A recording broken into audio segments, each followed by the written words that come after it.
All right, Miss Aurorah is back. Happy Tuesday, happy Tuesday, happy Tuesday. This is the last Tuesday of 2021. OM to the G. After everything that has happened in the past 2 years, Miss Aurorah wants to say congratulations because we made it. Okay? And clearly, King David wants to congratulate everyone as well because he too, listen, this guy's 13 years old. Okay?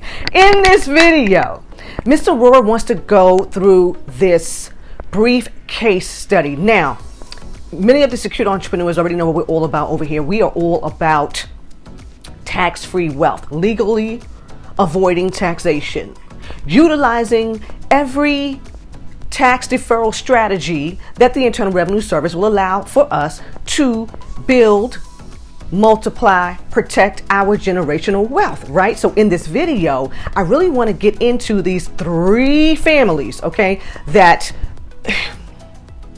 okay, I don't want to go there just yet. Three families who have shielded their wealth. They have shielded their wealth by legally avoiding taxation for generations.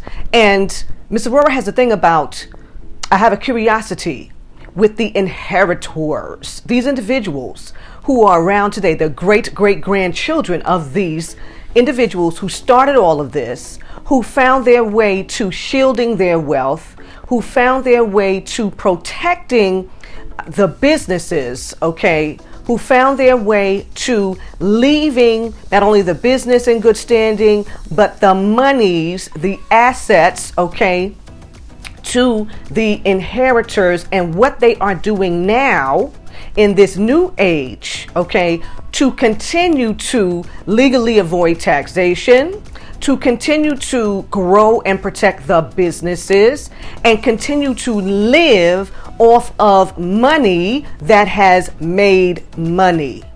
That's a big thing. So, you know, here in the Secured Entrepreneur Movement, Ms. Aurorah is always telling all of the secured entrepreneurs that we too are going to do the same thing. We too are doing the same thing. Okay, so I want to really get into this because there's some super comedy in it too. Okay, so for those of you who do not know, I am Miss Aurorah Dey, and this is the Secured Entrepreneur Movement.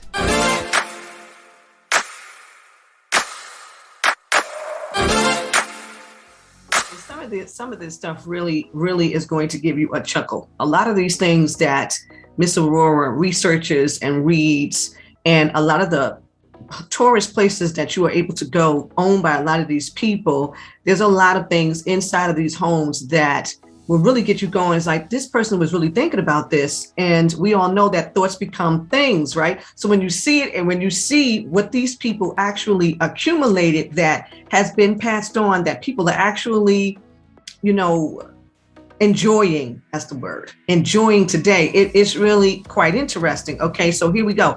President Franklin D. Roosevelt pounded on his desk and swore.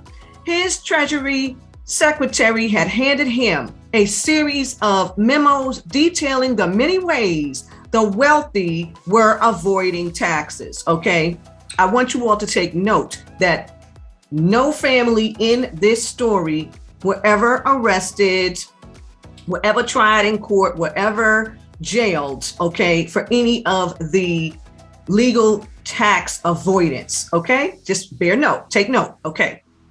Enraged by a rich businessman's schemes, Roosevelt asked his Treasury Secretary to publicly denounce the man as a son of a bleep. Okay? Roosevelt himself, an heir. Roosevelt himself was an heir, okay? Earlier had warned that economic royalists had carved dynasties. How many of the secured entrepreneurs know that you are building a dynasty right now? How many of you know that, okay? Off the backs of America's working men and women. And just to really say something here, how many of the secured entrepreneurs know who Roosevelt was really referring to when he said off of the backs of America's working men and women? Hello. Now, he saw a chance to address the unfairness in the nation's tax system. Why were they so concerned about tax? Well, Ms. Aurorah did a video early on in the year talking about the whole reason why tax was invented in the first place. You know, our beloved Robert Kiyosaki gave us a whole education as to how the tax system even got started, what the reasons for it was, and all of this thing here. Okay, so the time has come when we have to fight back. And the only way to fight back is to begin to name names of these very wealthy individuals. Roosevelt told the Treasury Secretary, who detailed the May night. This is in 1937, okay? It is 2022. And are we not having the very same conversation right now? Are we not? Is President Biden not, about to detail or has been discussing this whole tax on the most wealthiest and all of this stuff right here? Same topic here, okay? So this was discussed in 1937 in his diary, okay? That summer, the Treasury Department released one name after another at a packed meeting of a joint committee of the House and Senate.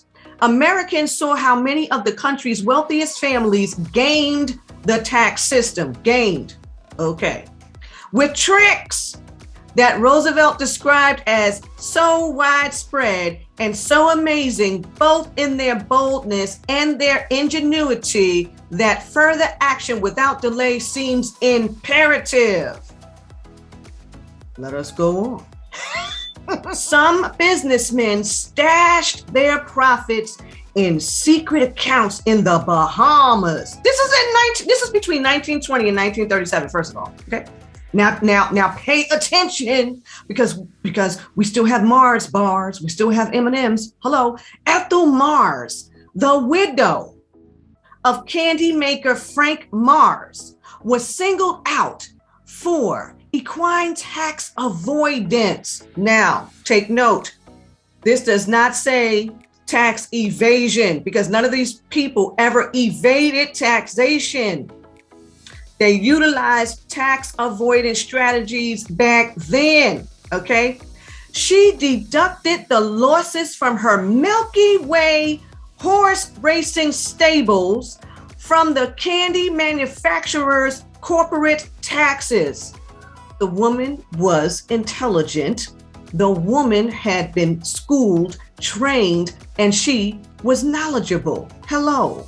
And how many of the secure entrepreneurs know that Miss Aurorah has clients who own, I'm talking winning race horses, and I don't even want to get, I'm just like, could I ever really own a horse? Like just to own a horse, because these people don't own horses just to own, because they love them and they want to hug them and sing songs to them, play the guitar and stuff like that in the stable. No, they're making big money on these horses, right? Okay.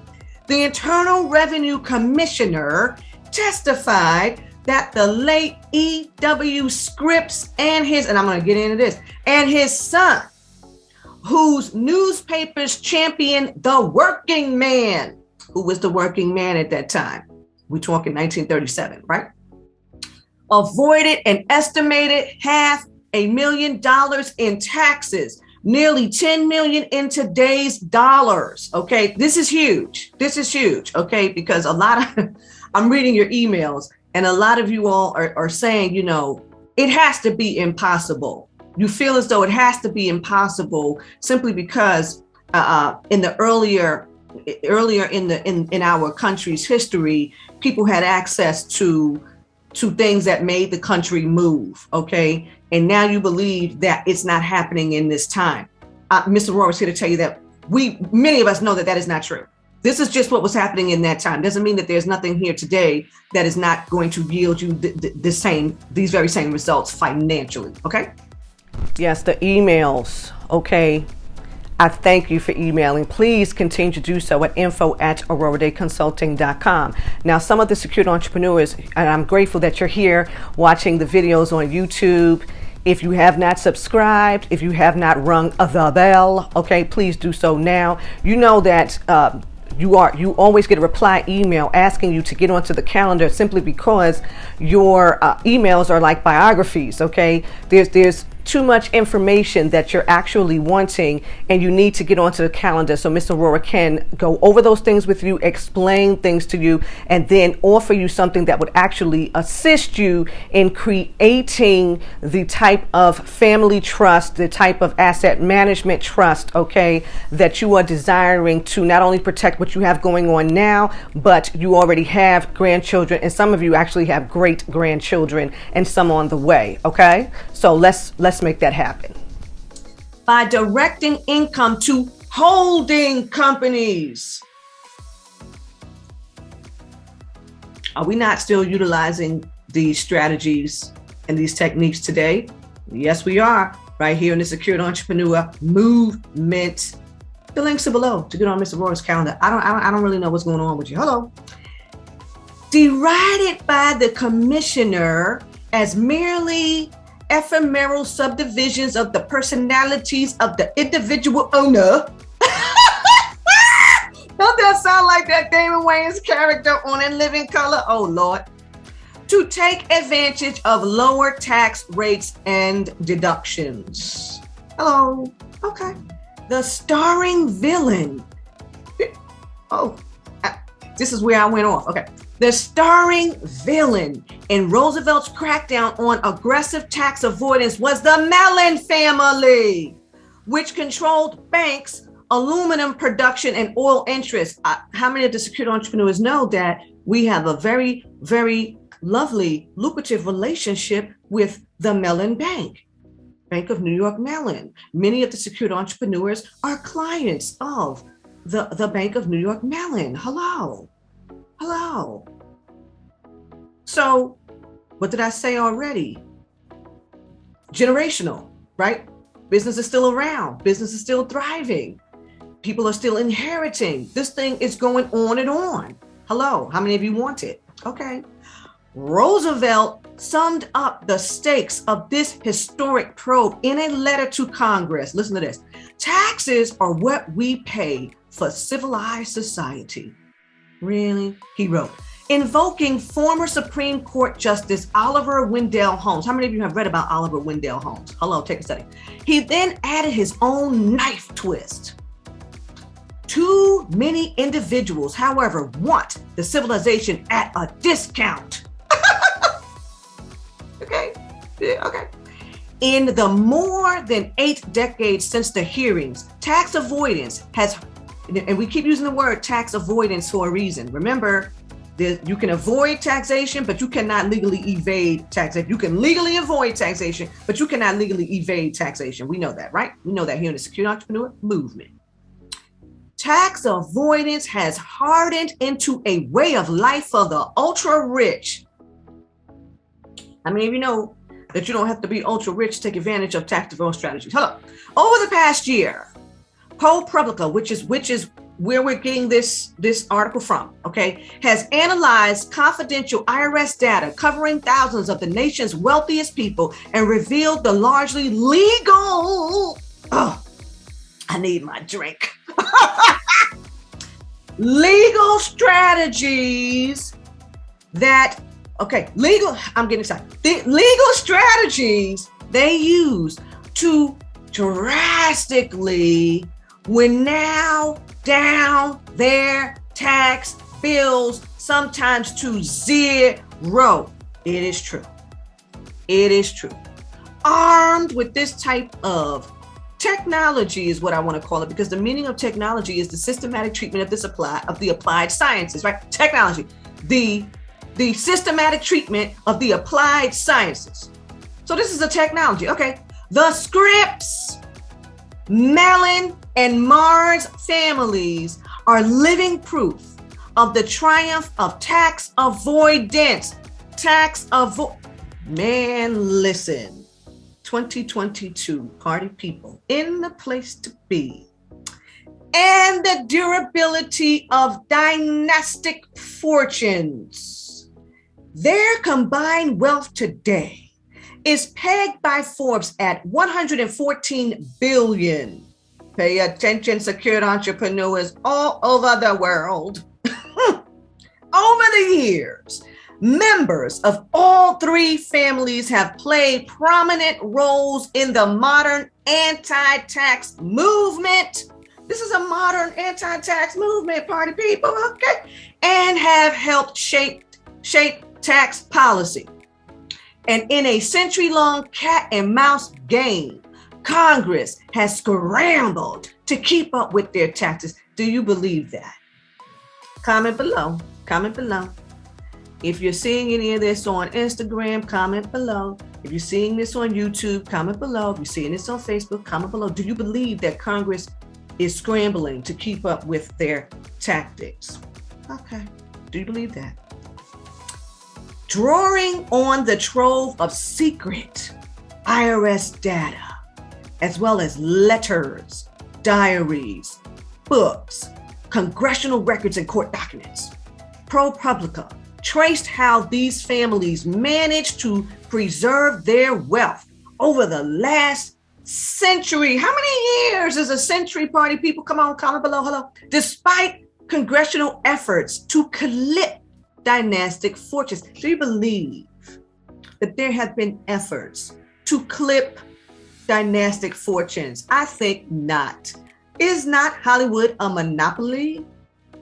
I'm not going to go there in this video, but I will make one. Miss Aurorah will make one. Okay. Is not Hollywood a dynastic fortune? Is that not a monopoly? Okay. Anytime that you are held hostage by your utility company and there is no other that you don't have 3 utility companies that you could choose from, is that not a monopoly? Like the game Monopoly should have been teaching you something all of the years you've been playing it. Hello. Let's go on. With each new rewrite of the tax code, the super rich deploy clever trusts. I want to say that one more time. With each new rewrite of the tax code, the super rich deploy clever trusts. Now, how many of the secured entrepreneurs know that Miss Aurorah is the trust goddess? Okay. If you are here on YouTube, go down into the comment section, okay? And the link to get on Miss Aurorah's calendar will be there. If you are here on Instagram, go up in the link tree and click the link for your trust consultation. If you are here on Facebook, go down below into the thread and you will find the link to connect with Miss Aurorah, okay? And armies of lawyers and lobbyists to find ways not to pay. Even legislation specifically designed to prune fortunes. And why would you want to do that? Why would you want to do that? Because here's the reality. Not everybody's going to come out here and do their own thing. People do need to be employed by other people. Now, let's just keep that 100% real.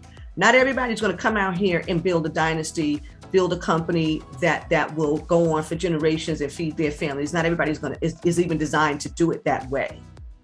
So why would you want to prune the fortunes that are actually feeding the economy? Like, people are really not thinking when they're reading this and buying into a lot of these things. They haven't had a full thought process as to, you know, how the system is really working and is working in the favor of, like the article is saying, the average working man, the average working American man, right?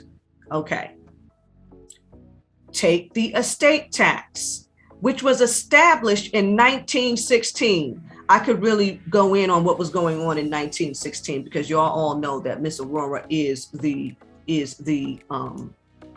what would I say? Y'all know that I study, and I study cases, right? So I'm like a little legal beaver, okay? Like, I get into the history, everything, and has never quite worked the way Congress intended. Okay, so you would have to know what was really going on in 1916 if they even thought to do anything like that. Over the years, the rates have changed, but the goal of taxing the wealthiest Americans has remained. It's merely a goal, people. It's not even an endeavor. It's a goal. Okay. This year, the estate tax applies to couples with more than 23.4 million. Think of it. Okay. I don't want to go there. I don't want to go there. Okay. I'm going to say it one more time, and you all can catch it, because there'll be more videos to come this year, because I'm getting on it. Okay. This year, the estate tax applies to couples with more than 23.4 million. So we're not talking about the average American person, right? We're talking about the wealthiest Americans here. And do you not know that you too can fall into the whole 23.4 million? Yeah, okay. Faced with taxes at death, which are very real. Can I just let the secured entrepreneurs know how many people get on Mr. Aurorah's calendar to discuss this bill, so the invoice, the last letter, after they have, did the whole death certificate for their family member and everything like that. Okay, they're asking us to pay the taxes, the final taxes on the estate. That's very real. And a lot of people don't really know that for a variety of reasons. Okay. Faced with taxes at death, some of the rich simply passed their fortunes to their heirs while they were alive. That's what we do here, folks. So Congress enacted a tax on those gifts. The nerve. Okay. Enterprising parents. How many of you are enterprising parents? Come on. Got around the full bite of estate taxes by skipping their kids and giving their wealth to their grandchildren. How many of you know that generational skipping taxes are real? Okay. You probably don't, because you don't come from families that really have taught you anything about wealth. You don't come from wealthy environments. So these are not discussions that you would have. Okay. But you can have them now. Then came the 1976 tax imposed on gifts that skip a generation. They tried it then too. Okay. Throughout, the ultra rich have stayed one step ahead. We've always got to be, I'm going to say, more than one step ahead. Okay. Don't get Mr. Aurorah started, because there's a group of people. There's a few groups of people that have to stay, way more than one step ahead. Okay. The estate tax has eroded to the point that last year, the estates of just 1,275 people in the whole country owed the tax. Now that's big, okay? Down from a peak of 139,000, that's 139,000 people in 1976. Okay, so people have gotten wiser. Despite historic amassing of wealth by the very richest. The estate tax essentially has become voluntary. Say that again. The estate tax essentially has become voluntary. In this article, it's saying for the ultra wealthy, but the estate tax has essentially become voluntary for those of us who are in the know, for those of us who are willing to do what we need to do to protect our businesses, to protect our wealth, to protect our assets. Okay, we know how to make it do what it do, right? Paid only if you are unwilling to take the time and pay lawyers to plan around the tax. OM to the GGG. Woo. Sliding in on the gangster lean, baby. Okay. I'm going to say this one more time. The estate tax essentially has become voluntary for the ultra rich. The estate tax essentially has become voluntary for the secured entrepreneur.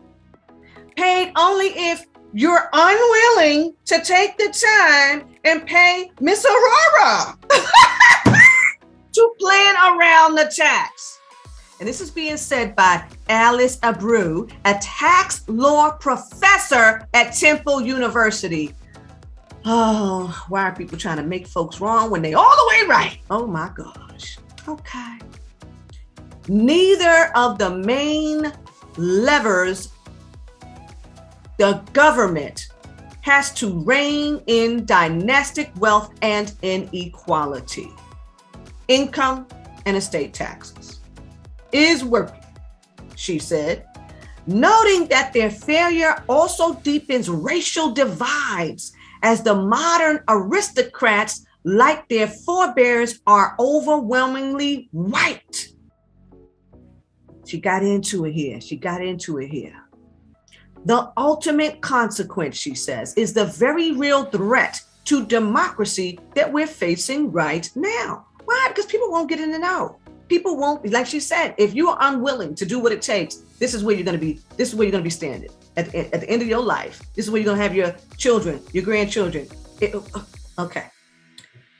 Worries about outsized wealth consolidated in the hands of a few date back to the founding fathers. This is where I was really like, okay, come on, give it to me. When he was a Virginia legislator, Thomas Jefferson, and boy, I could get into Thomas Jefferson, okay, sought legal ways to prevent the perpetuation of great fortunes, fearing the rise of American-style feudalism. How many of y'all know what feudalism is? Come on. And aristocracy of wealth. Jefferson warned in his memoir, posed more harm and danger than benefit to society. Who was he talking about? Who was Thomas Jefferson referring to there? That's why you got to be a history buff. No, look at the forefathers. Don't get Miss Aurorah started. It's all good. I like the suits. I'm good with it. Okay. This is where it really got juicy. Come on. But throughout history, the aristocracy has pushed back. Andrew Mellon, my man, the banker and industrialist who served as Treasury Secretary under 3 Republican presidents and whom the Roosevelt administration pursued for tax evasion. They tried him, didn't work. Argued against wealth taxes to break up large fortunes. The continuation through generations of a single fortune has been proven to be impossible. Mellon wrote in his book about taxation. It is an often quoted saying that there are 3 generations from shirt sleeves to shirt sleeves. Now, this is why I say, the man he understood what was really happening to families generationally, okay, without knowledge, without education, without skills to continue what was already started, without know-how, without ingenuity, okay, without imagination, all right? The refrain meant that a fortune amassed by one generation will be frittered away. Frittered, I really like that word, away by the third.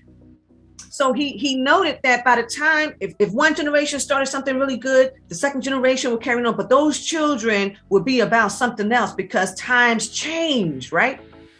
So he's saying, if you want to make it do what it do, you're going to have to be willing, like old girl said, to do what it takes right now, because the frittering is real, right? E.W. Scripps used the same saying in his essays. They were wrong. Just recently, one of the Scripps' great-great-grandsons posed on Instagram. Now, I have tried to find this post. I'm not kidding. Hey, secure entrepreneurs, find this post. Listen, one of the great-great-grandsons posed on Instagram in shirt sleeves, holding stacks of cash, his arm festooned with diamond-encrusted watches, private jets, and a fleet of Lamborghinis ferry him between a mountain getaway in Aspen and a gun range in Miami where he shoots a gold AK. Oh, this happened. So this is what he's choosing to do with his inheritance. That's what he's choosing to do with his inheritance. He could be choosing to do other things, but this is what he's choosing to show on Instagram. I have not found the post. Okay. And this year, Mellon's grandson, Timothy, somebody give him a heart, donated $53 million worth of securities to the state of Texas for a border wall with Mexico. This is what the Texas Tribune reported. Okay. So he has some special interests. Do you really think that $53 million worth of securities is harming Timothy in any way? Is he worried about what he's going to eat tonight? Is he worried about how he going to go up somewhere with his black card? No. Okay.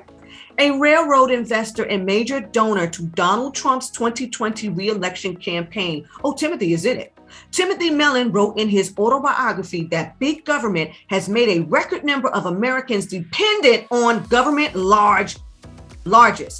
I'm not sure if that's a I need to research that. Okay. I need to because I don't have his autobiography, but I'm with it. Okay. Because they have become slaves of a new master, Uncle Sam. This is what he wrote.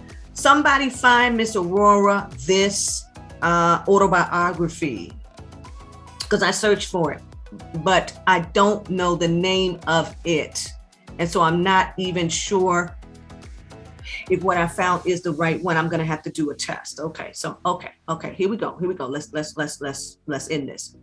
The fortunes of Andrew Mellon and his peers have proved so durable over the past century that today, 1/3 of the top 50 wealthiest Americans on the Forbes list are heirs. These are the heirs party people. Okay, hello. The cascading riches have minted multimillionaires and billionaires outside the top 50 as well. Of course. All right. ProPublica's analysis of confidential IRS data shows the youngest son of the late opiate magnate Mortimer Sackler. That was a name. That's a name for that. Okay. Took in more than $205 million by age 22. How did he do it, people? How did he do it? He's an heir. Okay. Bruce Nordstrom, grandson of the department store founder, collected more than $175 million in trust income through 2019. And William Wrigley Jr., y'all know y'all chewing that gum, the great grandson of the chewing gum pioneer, raked in more than $570 million in trust income through that year. Today, the nation's richest employ what are aptly known as dynasty trusts, tax shelters designed to allow them to avoid estate taxes, not just for 3 generations, but for the next 1,000 years or even forever.